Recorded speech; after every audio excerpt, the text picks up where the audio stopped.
시간인데 성도님들 잘 보고 계시나요? 네. 오늘 이어지는 말씀 또 어떤 말씀일지 하나씩 보면서 시간 가지면 좋겠습니다. 바로 기도 드리고 시작하겠습니다. 하나님, 또 한국과 학생들, 또 어르신분들, 아이들 또 구원받기 위해서 택이 복음을 듣기 위해서 두 자리에 모였습니다. 주님께서 또 주신 말씀이 구도자들에게 또 전해져서 구원받을 수 있는 그런 시작점이 되길 원합니다. 주신 말씀도 감사히 듣기 원합니다. 주님의 이름으로 기도드립니다. 아멘.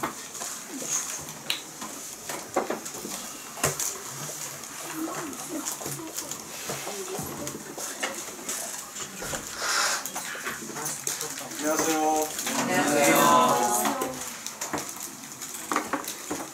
이 앞주에 우리가 홍수까지 배웠습니다. 홍수가 났잖아요. 몇 명이 살아남았죠? 8명, 7명. 8명. 7명. 홀수였어. 8명. 알아서 내가 정리해드릴게요. 8명. 자, 그러면 이 8명이 광주에서 1년 10일 만에 370일 만에 나와보니까 세상이 어땠어요? 모든 생명체가 다 죽었잖아. 노아와 그 식구들이 그 모습을 보면서 뭘 생각했을까? 우리 안이 안 됐으면 큰일 날 뻔했다.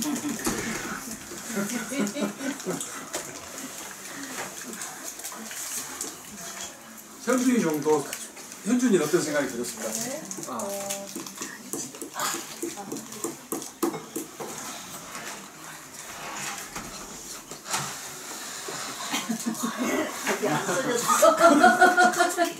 이거 현준이 생각이 나겠다. 어? 생각이 허무해? 야, 현준이는 철학자 같아. 이렇게 생각해봤어. 하나는 죄가 얼마나 무서운 건가. 하나님이 아담이 범죄한 이후에 인간 각자가 자기 양심에 따라 살도록 맡겨줬단 말이야. 그랬더니 홍수로 멸하지 않으면 안 될 만큼 사람이 악하게 변해버립니다. 그리고 두 번째는 그 사람들은 하나님이 사랑이시다라고만 생각해요. 사실이죠. 그잖아. 그 인간들에게 심판을 결정하셨지만 몇 년을 참으셨어요? 120년 참으셨잖아요. 근데 하나님이 한 번 결정하시면 분명히 기회를 주시지만 한 번 결정하시면 어떻다? 그대로 하십니다.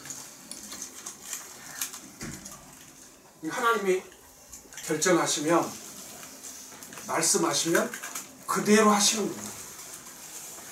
그대로. 분명히 120년간의 기회를 주었지만 그 기회를 거부하거나 무시했던 사람들은 노아의 식구들 외에는 한 사람도 탈 수 없었어요. 그러니까 우리에게 주어진 이 구원, 노아 시대 때도 구원의 길은 뭐였죠? 방주에 타는 거잖아. 그죠? 지금 이 시대에도 하나님이 노아의 홍수 우리에게 몇 년이 지났어? 홍수가 끝났잖아. 그죠? 몇 년이 지났죠? 아담 4,000년, 노아 3,000년, 아브라함 2,000년, 다윗 1,000년, 그리고 예수님까지 4,000년으로 보거든? 그죠? 그러니까 하나님께 지금 현재 적게 잡아도 4,000년 이상을 그 이후로 참고 계십니다. 그리고 예수님이 언제 오셨어요? 2,000년 전에 오셨잖아. 그죠? 그러니까 하나님이 최소한 2,000년을 참고 계십니다. 지금 왜?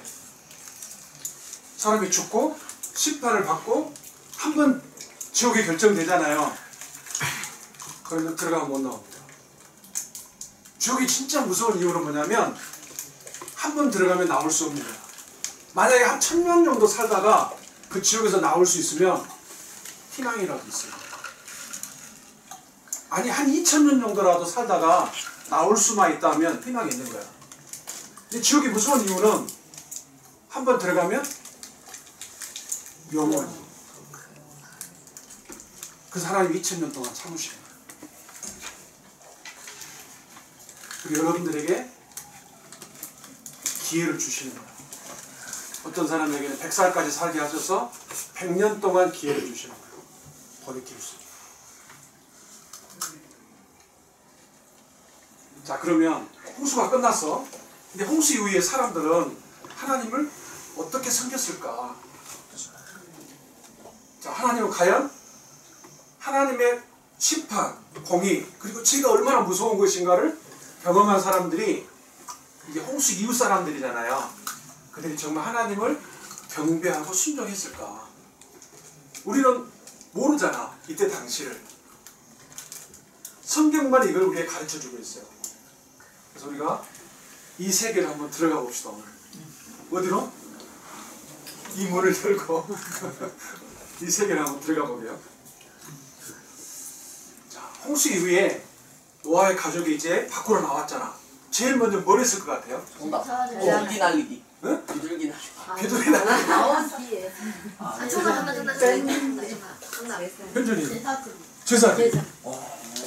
제사를 원래로 말로 하면 뭐라고 그러죠?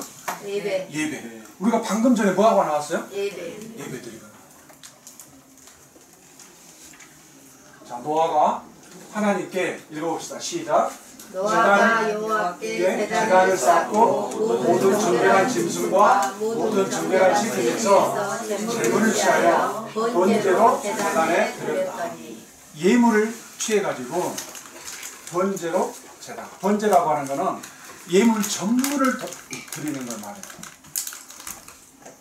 자, 이렇게 예배를 드리면 나 보지 말고 여기 봐요. 자, 예배를 이렇게 드렸어. 노아가 뭘로 드린 것 같아요? 보니까 양.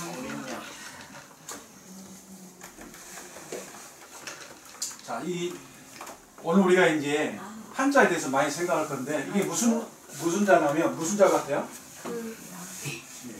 제사를 드릴 때 제자입니다. 이 제사 제자가 원래 어떻게 생겼냐면 이게 옛날 한자가 이렇게 변천되어 왔단 말이에요. 오늘날로 바로 되어진 게 아니에요. 각골문, 금문 이런 형태로 변해왔는데 이 원래 이게 무슨 자냐면 오늘날의 고기육자입니다.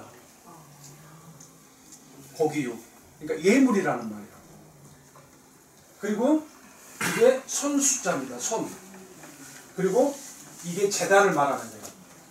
자, 우리가 고인돌, 하순에 가면 고인돌 있죠? 네. 자, 고인돌이 뭐라고 배웠어요? 무덤. 무덤. 누구의 무덤? 왕. 족장들의 족장. 무덤. 족장들의 무덤. 근데 족장들의 그 무덤이 원래는 뭐였냐면 하나님께 예물을 드리던 제단이에요. 제단. 여기 보니까 뭐라고 드렸어? 번제로 뭐를? 제단에 드렸다고 했죠? 제단으로 사용했단 말이야. 이 돌 위에 놓여져 있는 예물. 이거를 이렇게 한자로 표시한 거야. 그러니까 원래 제사라는 말이 노아가 홍수 이후에 나와가지고 하나님 앞에 예물을 자기 손으로 제단 위에다 드렸다. 그게 제사 제자예요. 근데 나중에 중국을 통일한 왕이 있죠. 누구죠? 유명한 만리장성 쌓고 진시황. 진시황이 모든 걸 바꿔놨어요. 여기가 이따 볼 건데. 자, 이거 보세요. 이게 뭐죠? 고인돌. 이게 뭐라고? 제단이죠, 제단. 족장의 무덤이 아니고요. 자, 어떤 변화가 생겼을까? 홍수 이후에 이걸 연구한 사람들이 있었는데 원래 하나님의 창세기 보면 물을 궁창 위의 물과 궁창 아래의 물로 나눴고 그 궁창 아래의 물을 한쪽으로 모았더니 그게 뭐고? 바다. 그죠? 근데 궁창 위의 물이 있었어요. 그 궁창 위의 물이 뭘 했냐? 해로운 방사선을 차단했다. 근데 노아의 홍수 때 파괴됐다. 그 다음에 홍수 이후에 여기 보면 성경에 보면 그 전에는 900살 이상 살았단 말이에요. 근데 노아가 홍수가 있는 노아 시대 때부터 사람의 수명이 어떻게 되죠? 급격하게 줄어들어요. 왜? 궁창 위에 물이? 없어. 그러니까 태양에서 오는 태양풍이라든가 이런 많은 해로운 광선들이 있는데 이것이 지구로, 오늘은 뭐 창조과 관련된 부분이 아니니까 이런 일들이 일어났다. 자, 홍수 위에 일어난 변화. 자, 홍수 전에는 이런 겨울이 있었을까 없었을까? 없었어요. 좀 시원합니까? 네. 여기 어디 같아요? 노르웨이. 어디? 노르웨이. 와, 노르웨이 이런 데 있나? 담양 안 같아? 메타스케야? 메타스카이 아닌데. 아니야? 시베리아. 이 아저씨들. 자, 겨울이 왜 생겼다고요? 짱 위에 물이요. 그렇죠. 홍수 이후에 생겨나는 거죠. 추위. 이렇게 사는 사람들이 있어요. 영하 몇 도 정도 될 것 같아? 영하 60도. 유라시아 야쿠인들이라고 그러는데 이분들이 사는 거예요. 어떻게 살아요? 살아요, 이분들. 연어 먹고. 연어가 혈관에 좋대요. 이분들은 뇌혈관 질환이 별로 없대요. 연어 먹고. 자, 이건 뭐 같아요? 더위. 몇 도 정도 될 것 같아? 40도. 자, 이런 폭염들이 왜 생겨났을까? 저희 때는 30도만 돼도 막 뉴스에서 폭염주의보 막 그랬거든요. 근데 지금 보통 34도 막 이러죠. 그리고 어제 아파트에서 어떤 분을 만났는데 우리나라에 이런 적이 있었나? 막 그러시더라고요. 너무 더우니까. 이런 폭염. 이게 언제 생겨났다고요? 뭐야? 홍수 이후 자, 뭐 하시는 것 같아요? 50. 지금은 이제 기계가 발달했죠. 옛날엔 다 이렇게 뭐를 심었어. 이 뭐가 뭐죠? 벼. 여기서 뭐가 나와? 쌀. 우리가 먹는 쌀. 벼나무야? 저 모내기 하는 거예요. 모내기 하는 학교 못 가, 이 나라는. 부처님은 안 그러셨는가 보네. 어쩔 잡으려고 못 가, 학교에. 그때는. 뭐 하는 거예요? 벼베기. 자, 이런 수고. 자, 홍수 전에는 이런 게 있었어요, 없었어요? 없어요. 하나님이 다 공급해 주십니다. 근데 홍수 이후부터는 이런 변화들이 생겨난 거예요. 추위와 더위와 그리고 심는 것과 거두는 것과. 자, 하나님께서 홍수 이후에 인간에게 주신 약속과 명령이 있어요. 자, 약속 먼저 살펴볼게요. 자, 읽어봅시다. 자, 시작. 여호와께서 흠비를 받으시고 그 중심에 이르시되 내가 다시는 사람으로 말미암아 땅을 저주하지 아니하리니 이는 사람의 마음이 계획하는 바가 어려서부터 악함이라. 내가 전에 행한 것 같이 모든 생물을 다시 멸하지 아니하리니 여기 땅에 있을 동안에는 심음과 거둠과 추위와 더위와 여름과 겨울과 낮과 밤이 쉬지 아니하리라. 홍수 이후에 일어난 변화입니다. 하나님이 약속을 주셨는데 그 약속이 뭐냐면 한마디로 홍수로 다시는 멸하지 않겠다. 그리고 그 증거로 주신 게 뭐예요? 무기래. 자, 그 다음에 명령이 있어요. 홍수 이후의 명령. 자, 홍수에 어떤 명령을 주셨냐면 여기 읽어보세요. 시작. 너희는 생육하고 번성하며 땅에 가득하여 그 중에 번성하라 하셨더라. 그러니까 땅 전체에 너희들이 몰려 살지 말고 땅 전체에 퍼져 살아라고 하나님이 명령하신 거예요. 그리고 홍수 이후에 육식을 허락하셨어요. 자, 근데 사람들이 이 말씀을 순종했을까 안 했을까? 안 했어요. 자, 오늘 우리가 이걸 살펴볼 거예요.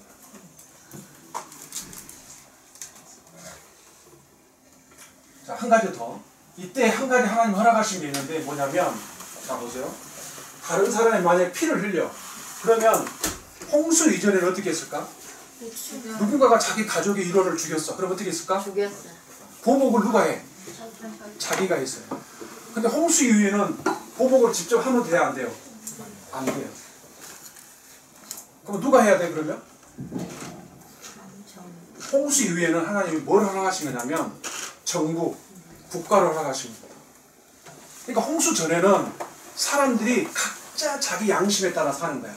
근데 홍수 이후부터는 국가가 형성이 돼가지고 국가가 사람들을 운영하는 거야. 자, 이게 문제가 됩니다. 자, 우리가 이제 이 부분을 하나의 말씀대로 살펴봐 볼게요. 자, 오늘날 전 세계가 몇 개국 정도 될 것 같아요? 200개, 130개, 260개. 자, 오늘날 전 세계 나라가 어떻게 생겨났는지 성경을 보면, 자, 노아의 세 아들 누구죠? 셈과 함과 야벳이란 말이죠. 그러니까 성경에 보면 그 셈에게서 26개 종족이 태어나고, 다르게 말하면 26개 나라가 생겨나고, 함에게서 30개 나라. 근데 나중에 여기 가로쳐서 하나 있죠. 이게 블레셋이야. 블레셋 많이 들어봤어요? 네. 팔레스타인. 오늘날 이스라엘에 팔레스타인 있죠.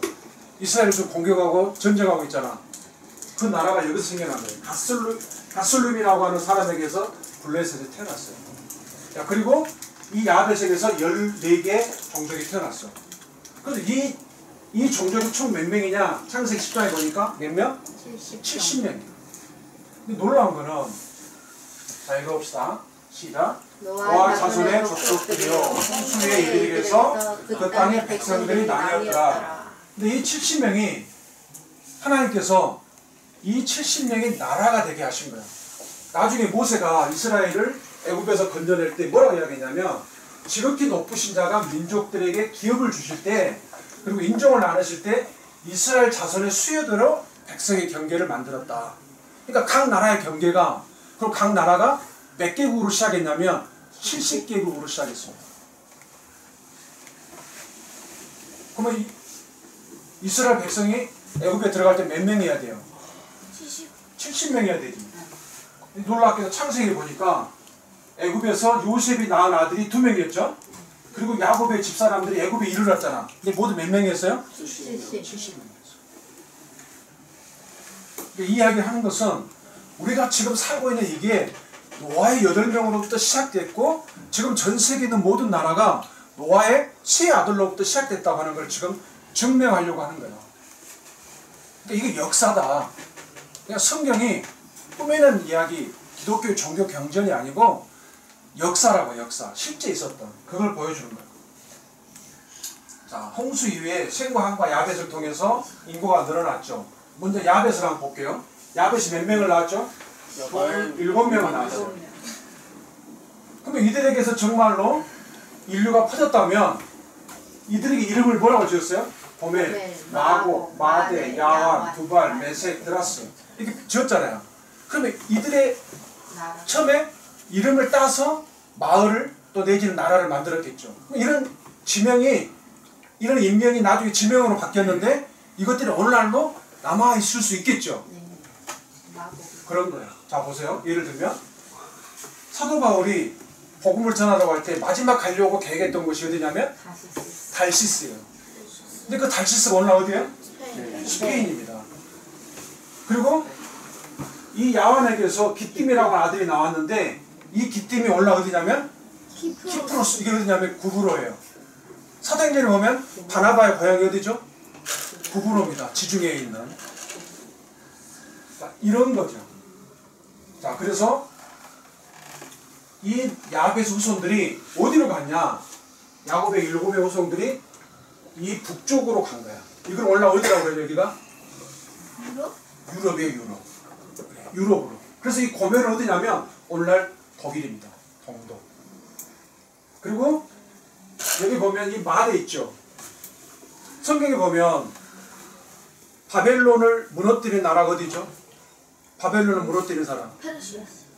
페르시아가 원래 어디하고 같이 연합해가지고 바벨론을 무너뜨렸어요? 메대와 바사. 그렇죠. 그 메대가 여기 마대예요. 페르시아. 바사가 오늘날 어디죠? 성경에 나와 있는 바사가 페르시아인데 오늘날 이란이에요. 그러니까 이게 다 남아있는 거라고. 시간이 많지 않게 이걸 다 할 수는 없고. 자, 도갈만 어디냐면 이게 터키입니다, 오늘날. 그러니까 이런 지명들이 남아있는 거예요. 이게 유럽에서 유럽의 조상이 됐다. 야벳은 이 정도. 자, 그 다음에 두 번째 함은 어떻게 됐냐? 자, 쿠스는 어디죠? 오늘날 에티오피아. 쿠스는 흑인들. 그리고 미스라임은 이집트인데 이집트의 시조, 우리들의 시조는 누구죠? 누구라고 배웠어요? 당군. 당군. 이처럼 이집트에서는 굉장히 존경하고 시조로 여기는 이름이 누구냐면 메네스인데 이 메네스를 미스라임으로 본다고 학자들은. 아까 보니까 이 미스라임을 함이 낳았단 말이죠. 4명의 아들을 낳았어. 그 다음에 붓은 어디냐면 리비아예요. 그리고 마지막 막내 아들이 누구냐고? 가나안이에요. 가나안. 나중에 모세를 통해서 이스라엘 백성들을 하나님이 어디로 옮기죠? 이 가나안 땅으로 옮기죠. 그리고 이게 시돈이나 이런 데는 오늘날 베니게고. 자, 이렇게 됩니다. 자, 근데 우리가 앞으로 살펴볼 건데 이 구스가 자식들이 몇 명이 낳냐면 3, 4, 5, 6명을 낳아요. 근데 막내 아들이 누구냐면 막내 아들이 누구예요? 니무롯입니다. 니무롯의 이름이 뜻이 뭐냐면 뭘까? 니무롯의 이름의 뜻. 구스가 자기 아들을 낳으면서 니무롯이라고 이름을 지었어. 근데 그 이름의 뜻이 뭐냐면 읽어보세요.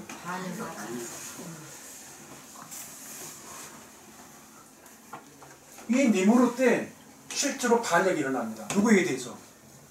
하나님을 향해서. 감이 왔어요?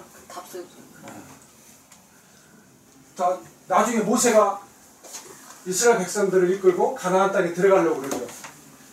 이 가나안 땅이 지중해, 오늘날 지중해 옆에 있는 곳이에요. 자, 그 다음에 마지막으로 셈. 자, 이 셈은 5명의 아들을 낳아요. 5명. 근데 그 중에 이 엘람이 누구냐면 오늘날 바사의 조상입니다. 이 바사 어디라고요? 페르시아가 오늘날 이란이에요. 그리고 이 성경에 보면 이 아르바삭이 셀라와 에벨을 낳았는데 이 예벨의 이름의 뜻이 뭐냐면 히브린입니다.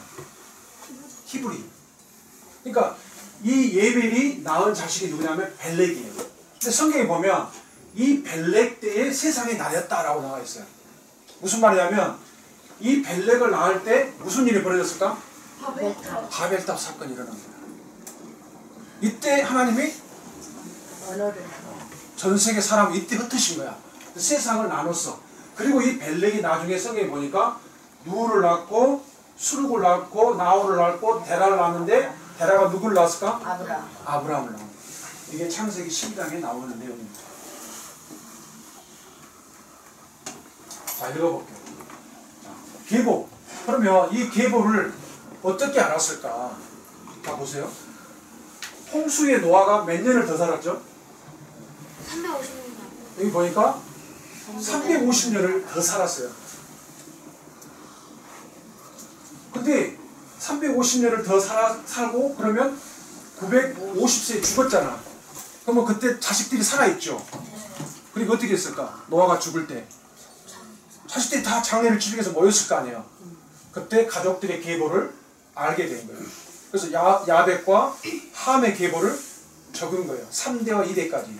그리고 셈은 자기가 직접 적은 거니까 5대까지 적어놨다고. 그러니까 실제 이게 있었던 일이라. 근데 그 이후의 세대들은 어떻게 됐을까요? 바벨탑에서 언어가 혼잡됐죠. 흩어졌을 거 아니야. 그리고 연락이 끊긴 거지. 그러니까 야벳과 함에 대해서 2대와 3대까지 밖에 못 적은 거지. 자, 셈. 우리가 중요한 거 읽어봅시다. 시작. 셈은 100세 곧 홍수 2년에 아르바삭을 낳았고 아르바삭을 낳은 후에 500년을 지내며 자녀를 낳았으며. 여기 그러니까 셈이 아르바삭을 낳았죠. 그럼 몇 년을 더 살았다고요? 500년. 그러니까 500년이면 아브라함이 태어날 때까지 셈이 살아있었다. 그리고 전 세계로 사람들이 흩어질 때 셈이 살아있었다고. 그리고 홍수 이후의 이야기들이 이 앞으로 배웠죠. 전 세계에 약 300개국이 넘는 곳에서 이 홍수에 대한 이야기가 300개 이야기가 돌아다닌다. 그게 한 가족이었기 때문에. 자, 그러면 결국 성경을 보니까 어떻게 됐냐? 여기 보니까 야벳의 후손들이 어디로? 유럽 쪽으로. 그리고 셈의 후손들은 아시아. 그렇죠. 그리고 함의 후손들은 아프리카. 이렇게 흩어진 거예요. 그래서 오늘날 인류가 이렇게 자리를 잡은 겁니다. 위에 야벳 후손, 왼쪽에 하메우선 그리고 오른쪽에 세메우선 이렇게 자리를 잡은 거예요. 자, 그러면 오늘날 몇 개국 정도 있을까? 200개. 263개. 쉬어봤어? 네. 어? 몇 개국이라고? 130개. 130개. 한번 봅시다. 전 세계 나라 수가 자, 우리나라 예고비에서 228. 발표한 것과 통계청에 발표한 게 다른데 대략 한 228개. 근데 세계 지도에는 몇 개국이 그려져 있냐? 237개국이 그려져 있어요. 그러니까 아까 그 70명이 이제 모여가지고 나라를 시작했는데 또 그들에게서 나라가 생겨났겠죠. 그래서 현재 생과한과 야벳이 후손들이 지금 대략 최고로 잡은 게 몇 개국이냐면 IS에서 249개로 나눴어요. 이 나라가 누구부터 시작됐다? 이게 지금 전 세계에 살고 있는 흩어져 살고 있는 사람들입니다. 이쪽 유럽 쪽은 누구의 자손들이라고? 야벳 자손들. 여기 아프리카는 이쪽은 누구의 자손들? 이쪽에 아시아 쪽은. 셈. 그리고 우리는 셈. 학교에서 뭐라고 배웠어요? 셈족. 아, 셈. 언어를 뭘 쓰죠? 오랄 알타이어. 안 배우나? 우리 때는 배웠는데. 우리 셈의 후손이야.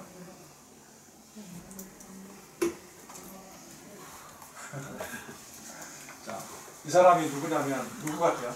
해리포터.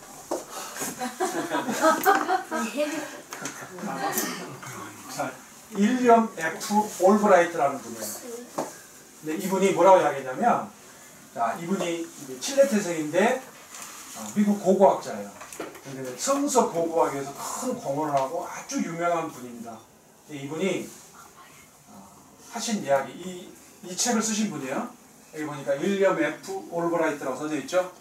간추린 이스라엘 역사를 쓰신 분인데 세계적으로 고고학의 아주 대표적인 분이에요. 이분이 이런 이야기를 했어요. 자, 아까 우리가 본 창세기 10장에 나와 있는 나라들의 목록은 고대 문헌 가운데서 완전히 독보적인 자료다. 헬라 문헌 가운데서도 비교될 만한 자료를 찾아볼 수 없다. 근데 우리는 연대기, 시간 순서대적인 골격 안에서 민족들을 분류하는 가장 충실한 접근법을 발견한다. 자, 이걸 읽어봅시다. 같이 시작. 이 나라들의 목록은 놀라운 만치 정확한 문헌이다. 그러니까 성경의 기록이 사실 그대로라는 거야. 이거 한번 읽어보세요, 누가.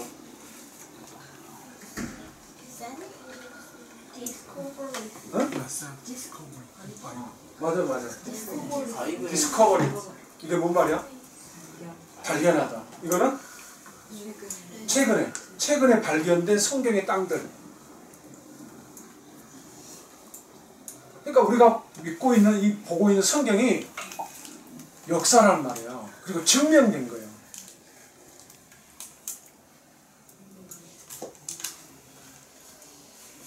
자, 우리가 이제 앞으로 이걸 전제로 놓고 홍수 위에 사람들이 하나님이 주신 약속을 믿고 순종했는가? 하나님이 언약을 세웠죠. 언약을 뭐라고 세웠어요? 읽어봅시다. 시작. 다시는 모든 생물을 홍수로 멸하지 아니할 것이라 땅을 멸할 홍수가 다시 있지 않을까. 사람들이 이걸 믿었을까? 순종했을까요? 안 하고 바벨탑을. 이 바벨 땅을 쌓은 이유가 여러 가지가 있는데 우리가 살펴볼 거예요. 비가 오면 이렇게 높으면 어떻게 되겠죠? 살아남을 확률이 크겠죠. 이건 뭐일까? 만리장성. 아니야. 그 마추픽추. 만리장성은 아닌 것 같다. 이거 뭐냐면 잉카 제국이에요. 페루의 잉카 제국. 마추픽추라고 하는데 마추픽추라는 말은 봉우리라는 뜻이에요. 근데 어디에 이걸 지어놨냐면 해발은 바다 수면을 기점으로 해가지고 위로 몇 미터? 2437m. 왜 여기다가 이런 것들을 지었을까요? 홍수가 또 날까 봐. 자, 이건 어딜까? 그 인도. 잉카즈. 잉카 제국. 또 유명한 제국 있잖아. 무슨 문명? 마야 문명. 마야 문명. 오, 마야 문명이네. 이게 티칼이라고 하는 도시인데 이게 언제 세워졌다? 2000년 2600년이요. 이게 아주 중요한 거다. 이 해가 성경에 의하면 언어를 혼잡해가지고 전 세계로 흩어진 이 시기가 언제냐? 대략 이때쯤 돼요. 우리가 이제 이걸 살펴가 볼 거예요.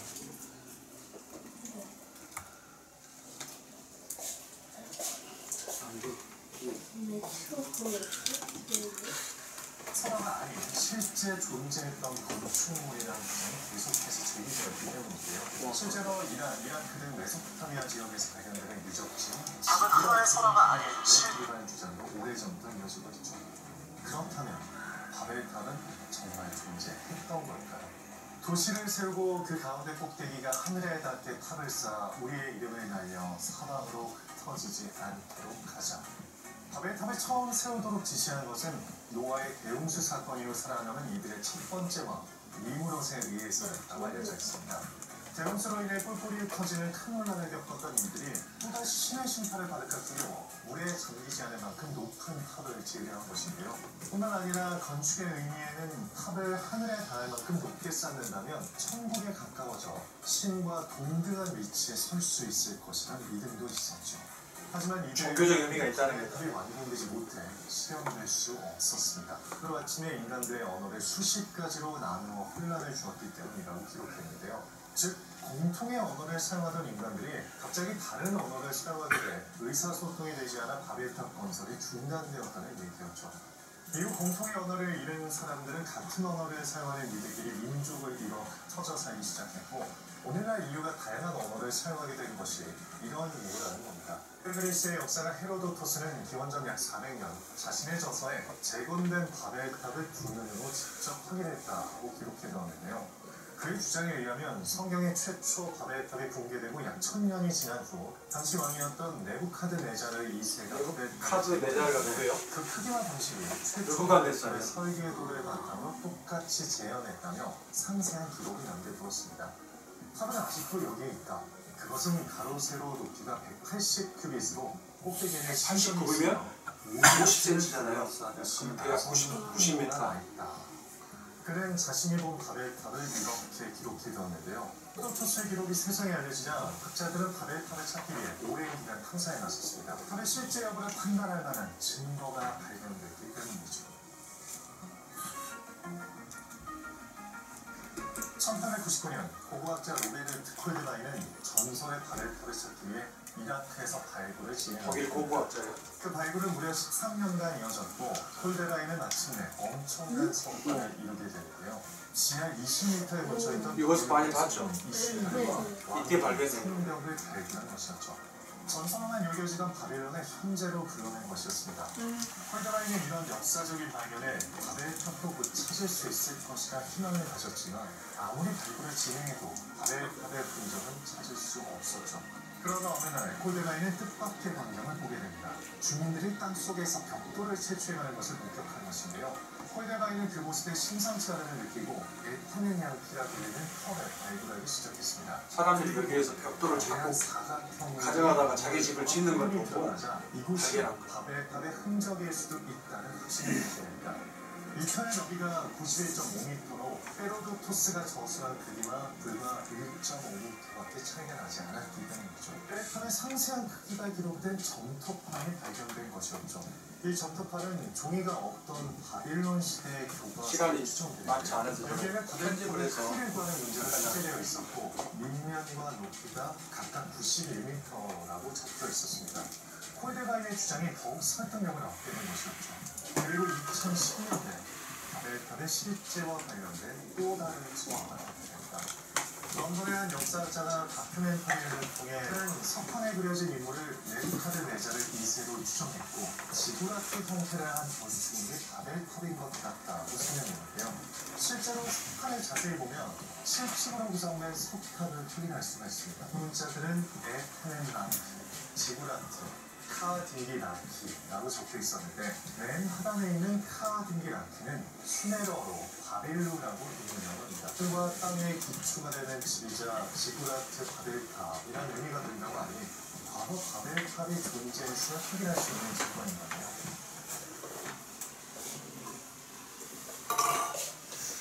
바벨탑이 성경에 나와 있는 이야기가 아니고 실제 있었던 거랍니다. 자, 우리가 이제 살펴볼 것은 홍수가 지나고 나서 대략 한 120년 정도가 지났어요. 그때 어떤 일이 벌어졌냐? 하나님께 대한 반역이 일어납니다. 그전에는 홍수 이전에는 개인의 양심에 맡겼잖아. 그러니까 반항을 하거나 하나님을 거역해도 개인적으로 했단 말이에요. 근데 이제 홍수 이후에 하나님이 국가를 허락했죠. 정부를 허락했단 말이에요. 그러니까 국가가 조직적으로 나라들이 하나님을 반역하는 이런 일들이 일어난 거야. 그게 뭐야? 바벨탑. 그러니까 바벨탑이 보여주는 건 뭐냐면 나라와 나라들이 모여서 하나님을 대적하기 시작했다. 그 시작이 어디냐? 바벨탑이라는 거야. 자, 구스가 니므롯을 낳았죠. 근데 니므롯의 이름을 뭐라 했다고요? 반역하자라고 하는 뜻으로 지었다고. 근데 이 니므롯 때 하나님이 성경에서 뭐라 했냐면 그는 세상의 첫 용사고 요 앞에서 용감한 사냥꾼이다라고 표현되어 있어요. 근데 용감한 사냥꾼이라는 뜻이 무슨 뜻이냐면 이거를 우리가 번역을 이렇게 해놨는데 이거를 찾아보면 어떤 뜻이냐면 하나님이 아닌 자신의 뜻을 따르도록 굴복시키는 사냥꾼이다. 그리고 악함에 있어서 냉혹한 독재자다. 그런 뜻입니다. 그러니까 니므롯이 어떻게 솔라를 말하면 헤라클레스 같은 초인적인 힘을 가진 사람이라는 거예요.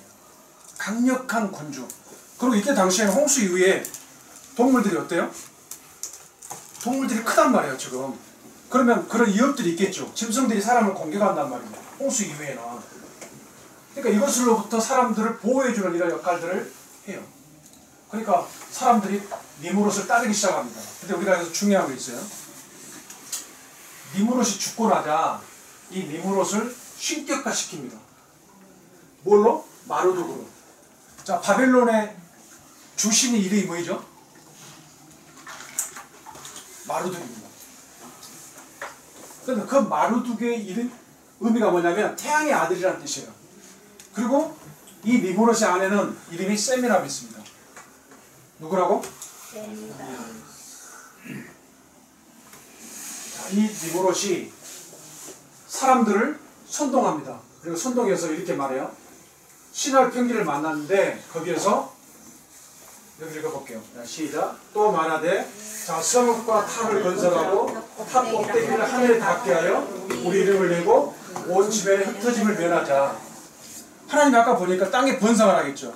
자 이거는 뭐 하는 거예요? 그러니까 하나님께 대한 반역입니다. 그러니까 이때 어떤 일이 벌어지는가 하면 하나님을 우리들의 삶에서 쫓아내자. 홍수 때 사람들은 홍수 이후에 제일 먼저 노아가 뭘 했다고? 제단을 쌓았어. 하나님께 예배를 드렸다고. 근데 시간이 지나서 100년 정도 시간이 지나니까 사람들이 하나님께 대하여 점점 하나님을 잊어버리기 시작한 거죠. 그리고 그들이 하나님을 반역하기 위해서 연합을 합니다. 근데 하나님 아까 보니까 뭐라고 그랬어요? 땅에 충만하라, 땅에 가득하라 이렇게 말씀했잖아요. 그러니까 하나님 말씀에 대한 정면적인 반역이 일어납니다. 자, 이걸 우리가 뭘 봐야 되냐? 한번 읽어봅시다. 시작. 심판에도 죄의 성품은 변하지 않는다. 홍수가 있었잖아요. 전 세계 사람들이 대략 5억으로 추정하는 사람도 있고 뭐 10억이나 20억으로 추정하는 사람도 있어요. 하여튼 어마어마한 사람들이 죽었어. 홍수 때. 그걸 자기들 눈으로 봤죠. 그러면 그런 하나님의 심판과 두려움을 받기 때문에 이들이 하나님께 죄를 진다고 하는 것은 생각할 수 없겠잖아요. 근데 중요한 거 이런 반역이 일어났다라고 하는 것은 이 죄의 성품은 바뀌지 않았다는 거예요. 근데 이 죄가 뭐냐면 하나님의 다스림, 통치를 거부하는 거예요. 그러니까 우리가 성경에서 말을 할 때 우리가 보통 죄 그러면 제가 아빠한테 거짓말해가지고 학용품 1,000원어치 사야 되는데 아빠한테 2,000원 주라고 해가지고 1,000원은 학용품 사고 1,000원은 까먹었어. 이걸 죄로 생각하죠. 근데 이건 죄의 열매랍니다. 근데 죄가 진짜 뭐냐면 이 아빠는 온두막 봤죠. 자, 온두막에 주인이 있으면 수박을 서리하러 갈 때 어떻게 해요? 몰래 가죠. 근데 만약에 온두막에 주인이 없어. 그럼 어떻게 할까? 그 그림 보니까 마음껏 따먹잖아. 그러니까 죄라고 하는 것은 자기 마음속에서 하나님을 쫓아낸 거야. 그러면 누가 자기를 다스려? 내가 주인 되어 있는 거. 내가 내 삶의 왕이야. 모든 선과 악의 결정을 내가 내려. 그게 죄라고요. 근데 이런 죄의 성품이 하나님의 그 두려운 심판에도 바뀌었어요? 안 바뀌었어요? 안 바뀌었어. 안 바뀝니다. 그래서 구원이 우리들 힘으로 이루어질 수 없는 거예요. 하나님께로부터 와야 되는 거예요. 자, 아까 보니까 역청을 사용했죠. 역청을 사용했는데 그 역청을 사용했다고 하면 원래 역청은 홍수 때 하나님이 방주를 만들 때 물이 새지 않도록 만들었던 하나님이 주신 기술이야. 근데 그거를 사람들이 하나님을 거역하는 데 사용하고 있다. 그러니까 오늘날 모든 과학들이 이렇게 가고 있어요. 예를 들면 보세요. 자, 역청은 원래 방줄 때 사용된 거죠. 근데 바벨탑을 지을 때 아까 보니까 뭘 사용했어요? 역청. 역청을 칠했어요. 예를 들면 이런 거야. 우리가 비행기를 만들었죠. 그러니까 비행기를 뭘 만들어? 자동차 만들었죠. 자동차는 뭘 만들어? 그러니까 하나님이 주신 그러한 놀라운 능력을 인간이 악한 데 사용하기 시작한 거란 말이에요. 그것도 조직적으로. 여기 지금 보니까 뭐죠? 보이스피싱. 이 보이스피싱은 옛날에 사람 했는데 AI가. 누가 해요 지금 요즘은? AI. AI가 해요. 이게 뭐예요? 기술을 악용하는 거죠. 자, 이런 일들이 이때 당시에만 우리가 지금 만약에 바벨탑 사건만 생각하면 사실 이 시간에 필요가 없는 거예요. 근데 이런 하나님께 대한 반역이 오늘날 있을까 없을까요? 계속 있어요. 오늘날도 있어요. 자, 성경의 계시록에 보면 이런 말씀이 있어요. 큰 성 바벨론, 큰 성 바벨론이 무너졌다. 귀신의 처소와 각종 더러운 영과 각종 더럽고 가증한 새들이 모이는 곳이 되었다. 이게 계시록 18장에 나와 있어요. 이게 오늘날 어떤 거냐면 이시 유럽 통합, 이건 이제 나중에 기회가 되면 할 건데 이시 유럽 통합, 그리고 WCC 종교 통합, 이런 것들이 지금 일어나고 있는 이게 다 뭐냐? 하나님에 대한 조직적인 반항이에요. 바벨탑 사건이 처음이자 마지막으로 된 게 아니고 그걸 시작으로 지금 계속 세계는 하나님을 배제하고 무시하고 대신에 자신을 높이고 자기를 추구하는 조직적인 연합들이 이루어지고 있다고. 그게 유럽 통합, 종교 통합 이런 형태로 나타나고 있는 거야. 자, 아까 보니까 니므롯이 마루독으로 숭배된다고 했죠. 바벨론에서. 자, 이게 무슨 그림이냐면 이게 담수 여신이라고 하는데 이 마루독이 이 담수 여신 이걸 쫓고 있는 장면이에요. 그러니까 마루독이 신격화된 거죠. 근데 이런 일들이 지금 끝났을까? 이라크에서 이게 아까 보니까 뭘 봤죠? 이게 바벨론 느부갓네살을 지은 성이에요. 파란색이었잖아. 그리고 이 사람들이 누굴까? 왕. 니므롯과 세미라미스예요. 마루독과 세미라미스. 이 세미라미스 이름이 여러 이름으로 불려집니다. 근데 이것들을 지금 사람들이 지금 제어하고 있다고. 이게 무엇이냐면 아키투라고 하는 신년 축제예요. 이걸 12일 동안 행하는데 이들이 하는 이것이 누구를 숭배하는 거냐면 바벨론의 태양신 마루독의 재탄생을 축제하는 거예요. 12일간. 지금 하고 있다. 지금도 이런 일들 해요. 아키투 축제라고 하는. 이게 뭐 현대적이잖아요. 영화의 한 장. 자, 아까 보니까 니므롯의 아내 이름이 세미라미스라고 그랬죠. 이 세미라스가 국가적으로 어떻게 이루어지느냐, 어떻게 불려지느냐. 그리스가 어디야? 헬라지, 헬라. 그리스가 알렉산더 대왕이 있었던데, 근데 그 세미라스 이름이 아프로디테로 불려지고, 다이아나라고 들어봤어요? 영국의 황제자비가 이름이 다이아나 있죠. 그리고 아스타로 들어봤어요? 구약 성경에 자주 나오는 바알의 아내 이름이 아스토록이죠. 바알이 누구냐? 니므롯이에요, 사실. 그리고 비너스 이름 들어봤죠? 네. 자, 이게 다 세미라미스 이름의 다른 이름들이에요. 이 사람이 누굴까? 엘비스 프레슬리. 네? 엘비스 프레슬리. 아니에요? 맞아요. 이 사람이 부른 여러 노래들이 있는데 그 중에 유명한 노래 마이웨이.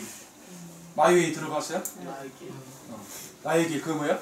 무슨 뜻이지? 나의 길로 가려고. 내 방식대로 삶을 산다라고 하는 거죠. 마이웨이가. 요성이가 이 노래를 불렀죠. 모르나? 자, 마이웨이가 내 방식대로. 노크를 가수인데 이 사람이 원래 트럭 운전했어요. 근데 자기 10대 때, 18살 때인가 자기 어머니를 어머니에게 생일 선물하기 위해서 음반을 냈다가 이쪽에 유명한 사람에게 스카우트 해가지고 세계적인 스타가 됩니다. 근데 원래 이 사람이 어떤 머리냐, 성가대로 활동했던 사람이에요. 복음을 알고 있는 사람이에요. 근데 이 사람이 무슨 노래를 불렀냐면, 읽어보세요. 다이아. 다이아나가 누구 이름이라고? 세부. 세미라미스. 그러니까 이 다이아나하고 노래한 이 노래가 누구를 이야기하는 거냐? 세미라미스 이야기하는 거예요. 자, 마돈나라고 하는, 들어봤어요? 마돈나? 이 마돈나는 뭐냐면 이탈리아 사람들이 처녀를 지칭할 때 부르는 이름이래요. 이 마돈나도 바벨론 여신의 이름이에요. 보니까 니무롯은 바알, 벨루스라고 칭했고 세미라미스는 바알티, 벨티스라고 했는데 여주인이라는 뜻이에요. 근데 영어로는 마이 레이디고 라틴어는 메아 도메나인데 이 말을 이탈리아 사람들이 뭐라고 부르냐? 마돈나라고 부르는 거예요. 그러니까 다 보세요. 이때 바벨탑에 있었던 니무롯과 그의 아내 세미라미스가 전 세계에 지금까지 퍼져서 사람들의 정신 속에서 살아 움직이고 있는 거예요. 자, 하나님께서 그러면 이 사람들, 반역하는 사람들을 어떻게 했냐? 흩어지게 하신 방법이 뭐였어요? 자, 바벨탑이 진짜 사실이냐? 이걸 우리가 살펴보는 거예요. 근데 실제로 보니까 이렇게 많은 언어들이 사용되고 있어요. 자, 읽어봅시다. 하나님께서 반역하는 사람들을 만약에 그대로 내버려도 어떻게 되겠어? 이 세계가 빨리 끝장나는 거야. 어마어마하게 과학이 발전하면서 세계가 빨리 끝장나는 거야. 자, 그래서 사람이 어떻게 했냐? 자, 읽어봅시다. 시작. 우리가 내려가서 거기서 그들의 언어를 혼잡하게 하여 그들이 서로 알아듣지 못하게 하자 하시고 여호와께서 거기서 그들을 온 지면에 흩으셨으므로 그들이 그 도시를 건설하기를 그쳤더라. 그러므로 그 이름을 바벨이라 하니 이는 여호와께서 거기서 온 땅의 언어를 혼잡하게 하셨습니다. 여호와께서 거기서 그들을 온 지면에 흩으셨더라. 그래서 우리가 지금 전 세계 흩어져서 이런 다른 언어를 쓰게 된 거예요. 자, 우리가 여보세요 그럴 때 한국말 여보세요. 헬로. 영어로 뭐라고 하죠? 헬로. 독일 말로는 할로. 독일 말로 사랑한다는 말 어떻게 하죠? 이히 리베 디히. 고등학교 때 독일을 조금 배웠어. 이거는 일본 말로? 여기는 중국말로. 니하오. 니하오. 발음 괜찮아요? 그 다음에 프랑스 말로는? 찾아봤어. 다른 건 아무리 찾아봐도 모르겠더라고. 자, 이렇게 다른 여기서 아는 거 있어요? 나마스테. 아.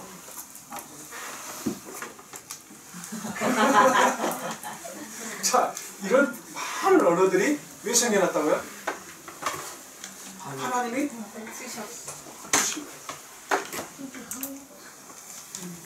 자, 오늘날 7,151개의 언어가 있대요. 자, 어떤 일이 벌어졌을까? 말을 서로 알아듣지 못하게 되니까. 아까 보니까 이렇게 흩어진 거다. 셈과 함과 야벳 자손들이 대부분 방주가 어디에 머물렀죠? 아라라스. 그리고 그 밑에가 뭐가 있어요? 티그리스 강과 유프라테스 강이 있다고. 그 두 강을 뭐라고 그래요? 메소포타미아라고 합니다. 메소포타미아라는 뜻이 두 강 사이 그런 뜻이에요. 근데 거기서 문명이 이루어진 거죠. 근데 언어가 서로 달라지니까 티그리스 강, 유프라테스 강에 살던 사람들이 이렇게 흩어졌어요. 그리고 이렇게 오늘날 된 거야. 그리고 약 240개가 넘는 나라가 생겨난 거죠. 그리고 5,000개가 넘는 언어가 생겨난 거야. 자, 중요한 거. 그러면 실제로 이 일들이 사실이냐? 바벨탑과 언어가 혼잡된 게 사실이냐? 그러면 바벨탑 사건이 일어났던 시기와 사람들이 서로 의사소통을 하려면 말을 만들어야 되죠. 언어를 만들어야 되죠. 그럼 언어가 만들어진 시기가 비슷하면 성경의 사실이잖아요. 이걸 찾아가 볼게요. 자, 원래 이렇게 서로 말을 하면 통해야 되는데 말이 안 통해. 이렇게 된 거야. 그래서 사람들이 말을 만들었는데 그 말을 만들었던 증거가 발견이 됐어요. 여기 어딜까요? 중국의 뭐죠? 은어예요, 은어. 중국은 역사에 있어서 사망오제의 역사가 있어요. 사망오제. 요순임금 들어봤어? 안 들어봤어요? 하나라, 은나라, 주나라 들어봤어요? 하은주. 그 다음에 춘추전국 이렇게 간단 말이에요. 그러니까 사망오제가 다스렸던 시대가 언제냐면 홍수 이후 시대예요. 그러니까 요순임금이 가장 힘썼던 게 치수예요, 치수. 물. 이게 중요한 거. 하여튼 은나라, 하나라, 은나라인데 은나라 말기에 여기 보니까 15만 편의 각골이 확인됐다. 이게 중국에서 고고학의 발굴 가운데서 100대 고고학 발굴 중에서 1위를 차지한 거야. 근데 이게 지금 뭐냐면 어느 박물관 안에 있는 한자와 각골문을 대조해온 설명서가 붙어 있어요. 각골이 뭐냐면 거북이 배나 등이 넓잖아. 거기에 사람들이 글을 기록해 놓은 거야. 근데 그 글이 뭐냐면 말이 안 통하니까 자기들이 만든 그 말이 기록으로 남겨졌어. 자, 의사소통을 해서 뭔가를 해야 되죠. 그래서 어떻게 했냐? 자, 보세요. 사람을 표현해야 되겠는데 수메르나 이집트나 히타이트나 이런 사람들, 그리고 중국 쪽에 있는 한자권에 있는 사람들은 이렇게 만든 거야, 글을. 자, 예를 들어 볼게요. 한자가 그림, 사물을 보고 번뜬 걸 뭐라고 하냐면 상현운자라고. 예를 들면 이게 상이야. 그럼 이게 뭔 자죠? 내산자잖아요. 이게 강이야. 이게 뭔 자죠? 내천자잖아요. 그죠? 이게 뭐예요? 아들이잖아. 아들 자자잖아. 이거는 여자, 계신 여자잖아.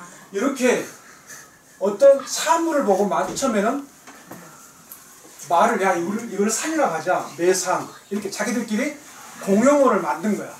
같이 몰려있는 사람들끼리. 그리고 이제 이것들을 서체, 이것들을 이제 더 멋있게 쓰기 위해서 각골문에서 이렇게 해서체까지 지금 현재 보니까 현대는 지금 이런 글씨를 쓰잖아요. 그죠? 그리고 우리나라의 유명한 글씨체로 유명한 사람이 누구야? 추사? 김정희. 자, 이게 증거들 한번 찾아볼게요. 이게 각골문 증거예요. 원래 이 각골문을 발견하기 전까지는 한자가 바벨탑 사건 때 사람들이 흩어지면서 서로의 언어를 만들어낸 증거라고 생각을 못했어. 근데 이게 어디서 발견되냐면 한약방에서 발견됩니다. 우연히 어떤 사람이 자기가 너무 추워가 이게 몸살이 나가지고 한약방을 갔어.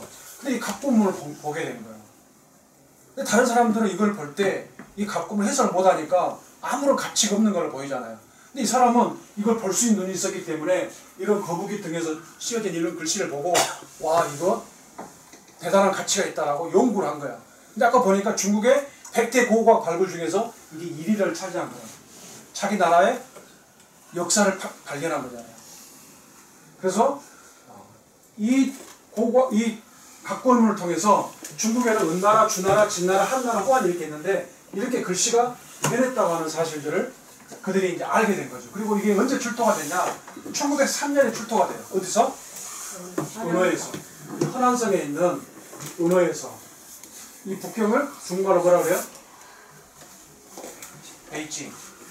1903년에 출토가 됩니다. 자, 보세요.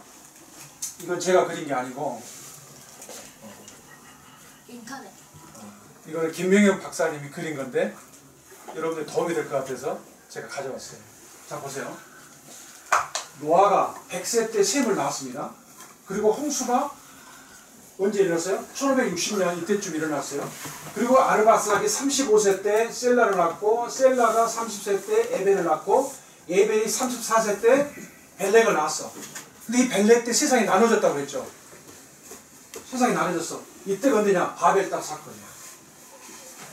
그러니까 대략 보면 이걸 더해보면 160년, 90년, 129년 약 129년 정도 지났을 때 바벨탑 사건이 일어난 거예요. 근데 우리나라는 단기를 써. 단기. 단군의 고조선을 언제? BC 2333년에 고조선을 건국했다 라고 보는 거예요. 근데 바벨탑 사건이 일어난 시기, 그리고 한자가 일어난 시기는 아까 말한 3만 5제 때인데 이때 한자가 형성된 걸로 보는 거예요. 근데 은나라가 언제 되냐? 이때란 말이에요. BC 1600년경 이때란 말이지. 그리고 출애굽이 성경에 나와 있는 1446년에 일어나는데 이때가 출애굽 기간이에요. 그러니까 이때 한자가 형성이 되고 은나라 때 이것을 각골문을 사용했는데 1903년에 중국 은어에서 각골문이 출토가 된 거예요. 자, 바벨탑이 언제 있었냐? 성경 연대로 보면 BC 2218년경으로 봐요.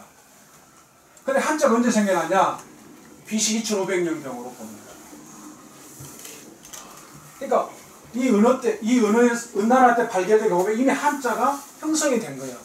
사람들이. 그러니까 이 한자가 창이라고 하는 사람들이, 창이라고 하는 사람이 고안했다 이렇게 이제 보는데 한자가 만들어진 시기가 바벨탑이 일어났던 시기와 너무나 비슷한 거예요.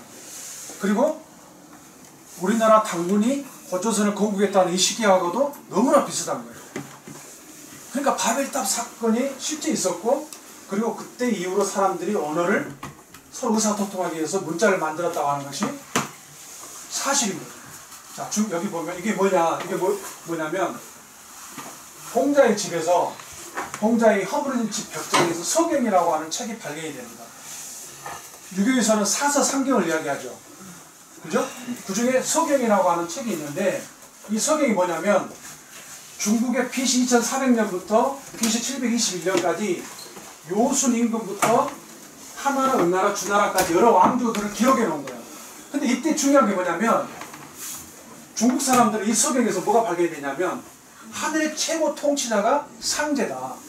근데 그 상제를 숨겼다는 기록이 이 서경이라는 책에 나와 있어요. 그리고 실제로 2230년 순 임금이 상제에게 국경제사를 드렸다고 하는 기록이 있습니다. 이 국경제사가 뭐냐면 하지 때는 국경의 북쪽으로 가고 동지 때는 국경의 남쪽에 가서 제사를 지내는 건데 이게 실제로 발견이 됐어요. 이게 뭐냐? 봐봐. 이게 뭐예요? 사진인데. 이게 천단입니다. 중국이 하늘의 상제께 제사를 지냈다라고 하는 이 천단을 복원한 거예요. 원래는 여기 보세요. 사방 오조를 일컬어지는 요순 임금과 그리고 그 이후에 하나라, 은나라 이때부터 기록이 남아 있어요. 근데 이 하나라, 은나라, 주나라까지 중국이 누구를 섬겼냐? 하나님을 섬겼다. 근데 BC 246년에 진시황제가 전국을 통일합니다. 그때부터 뭘 하냐? 이 국경제사를 없애버려요. 그리고 변질시킵니다. 그래서 하나님뿐만 아니라 4개의 신이 있다라고 그렇게 제사를 지내게 해요. 근데 진시황제가 못된 짓을 많이 한 거죠. 그리고 서책들을 다 불살라버려요. 당시에. 근데 시간이 지나서 1400~600년경에 명나라가 들어섰는데 이 명나라가 뭘 발견하게 되냐면 하늘의 통치자인 상제를 섬기는 의식이 있었다고 하는 것을 발견하게 돼요. 그래서 우리들 자신들의 조상들이 하늘의 통치자인 상제를 섬겼다는 사실을 알고 이 기록을 통해서 그들이 뭘 만드냐면 이 천단을 명나라 영락제 때 1406년에 착공해가지고 1420년에 약 14년 정도 걸려서 이 천단을 완공합니다. 그리고 명나라 때 다시 황제 숭배로 돌아서요. 상제 숭배로. 근데 나중에 어택통일가 중국을 통일하잖아요. 공산화 시키면서 다시 중국이 하나님을 인정하지 않는 나라로 변해버립니다. 자, 이건 뭐일까요? 제사지는 뭔 제사일 것 같아요? 그 연예인. 자, 이게 뭐냐면 우리나라에는 부여의 영고, 고구려의 동명, 동맹, 그리고 동해의 무천 이런 의식이 있었어요. 지금 이거를 오늘날도 하는 거예요. 한국다문화협의회에서 복중기라고 대표라고 나와 있죠. 이걸 매월 음력 10월달에 이걸 합니다. 근데 이게 지금 뭐냐면 다 제천 행사예요. 이게. 그리고 이게 뭐냐면 고조선의 풍속인데 추수감사제입니다. 그러면 제천 행사라고 누구에게 제사를 한다는 거예요? 하나. 그러니까 우리가 어렸을 때 학교 다닐 때 부의 용고, 복의 동맹, 공의 무처 이거 배웠거든요. 이게 다 하나님을 숭배했다고 하는 기록이에요. 자, 한자를 만들었는데 과연 한자가 성경과 뭔 관련이 있냐. 그리고 정말로 한자가 바벨탑 사건 때 흩어진 사람들이 만드는 언어다. 증거가 있냐. 그 증거를 모아놓은 책이 이게 한자에 담긴 창세기 발견. 우리 모임인데 지금은 이제 미션하우스. 이거는 이제 모임이라고 보진 않아요. 하여튼 여기에서 나온 창세기 발견한 책인데 무슨 내용이냐면 이분들이 여기 번역하신 분이 이가국이라는 분은 우리 모임의 형제님이에요. 근데 이 한 분이 이 강이라고 하는 선교사가 있었어요. 이 선교사가 중국으로 가서 복음을 전합니다. 근데 자기 한자 중에 굉장히 좀 유식해 보이는 여자 한자가 있었어. 그래서 창세기 내용을 이야기를 해준 거야. 그랬더니 이 여자 한자가 창세기 내용을 듣고 그런 통화 같은 이야기를 나보다 믿으라는 거예요. 그런 거예요. 그러니까 이분이 충격을 받았어. 이게 분명히 창세기가 사실인데 그게 통화 같은 이야기라고 들을 수도 있겠구나. 그럼 이게 사실이라고는 어떻게 증명하지? 그래서 이분이 고민하는데 중국에 가 있잖아요. 한자를 보다가 놀라운 것들을 발견해요. 한자가 창세기에 있는 창세기 1장부터 11장까지 내용을 너무나 많이 담고 있다고 하는 사실을 발견합니다. 그래서 이분이 이것을 연구하게 됩니다.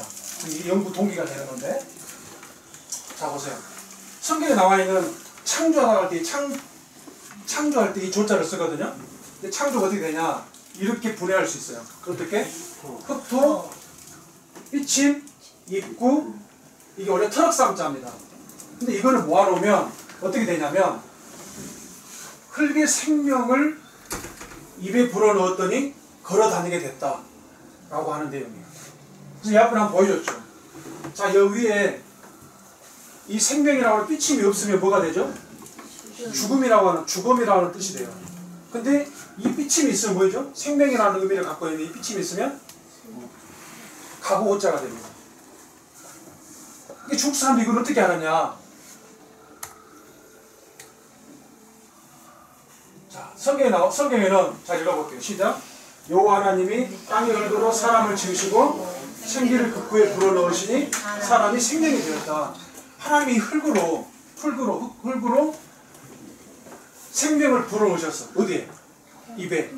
훅. 호흡을 불어넣었더니 아담이 된 거예요. 아담이라는 말이 흙이라는 말입니다. 하나님이 사람의 첫 번째 사람 이름을 아담, 너는 흙이야. 이렇게 지으신 거예요. 그리고 하나님이 아담을 짓고 나서 누구를 지었죠? 하와를 지었죠. 근데 중국의 뼈골자를 분해를 해보니까 이게 어떻게 되냐? 이게 테두리예요. 그리고 덥다는 것이고 이게 고기 육자입니다. 이게 성경에 보니까 놀랍게도 하나님이 아담을 깊이 잠들게 했어. 이게 뭐냐면 최초 외과 수술이야. 마취를 하신 거라, 마취. 그리고 잠들면 그가 갈빗대 하나를 취하고 살로 대신 채우셨다. 근데 뼈골자를 보니까 이런 놀라운 일치가 있는 거예요. 이걸 어떻게 알았냐? 어떻게 알았겠어요? 생광과 야벳이 흩어지면서 자기 자손들에게 이 사실들을 알려준 거예요. 그러니까 서로 뭔가를 알고 있는 동일한 내용을 가지고 그 의미를 가지고 알고 있는 그것을 문자로 만든 거예요. 그리고 금자, 이 금할 금자는 이게 나무 목자가 두 개죠. 그러니까 성과가 알게 한 나무와 생명나무. 이게 아까 보니까 제단이었죠. 제단이었잖아. 근데 이 제단에다가 예배를 드렸을 때 하나님이 말씀하셨거든요. 이게 계시계자입니다. 알린다. 하나님이 예배를 받으시고 계시하셨어요. 뭐라고 하셨죠? 선악과의 나무의 실과를 먹지 말라. 정령 죽으리라. 그게 뭐야? 그 말 그랬잖아. 자, 마귀 맞잖아. 배웠죠? 마귀 맞잖아. 안 배운 사람을 위해서 이게 덮개란 뜻이고 두 나무고 귀신 기자죠. 귀신 기자를 풀어보면 이게 뭐예요? 발전자, 에덴 동산이라고. 그리고 생명이라는 뜻, 살아있다, 움직인다. 사람, 남몰래, 살짝 그런 뜻이에요. 은밀히. 근데 마귀가 에덴 동산에 은밀히 들어와서 두 나무 가운데에서 사람을 유혹했다. 이거를 중국 사람들이 만들어서 이 글자를 어떻게 알았을까요? 창세기 내용과 너무나 일치합니다. 자, 우리가 오늘 바벨탑 사건과 그리고 어뢰가 혼잡된 이 사실을 생각해 봤어요. 우리가 마지막으로 생각해 볼 것은 보세요. 하나님이 이런 인간을 포기하셨을까요? 아니요. 그게 우리가 다음 주에 배우게 될 내용입니다. 하나님이 누구 같아요? 아브라함을 부르셔서 인간을 구원할 그 계획들을 구체적으로 이루어가세요. 이제 그걸 다음 주부터 같이 배우겠습니다. 기도하고 마치고요. 아버지 하나님,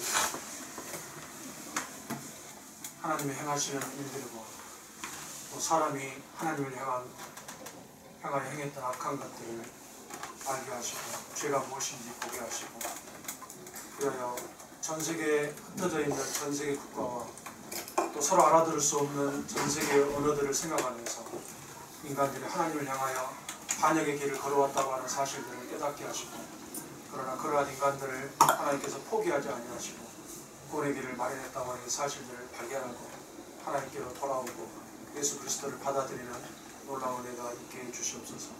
이 시간에 인도해 주셔서 감사합니다. 주 예수 그리스도 이름으로 기도드렸습니다. 수고했습니다.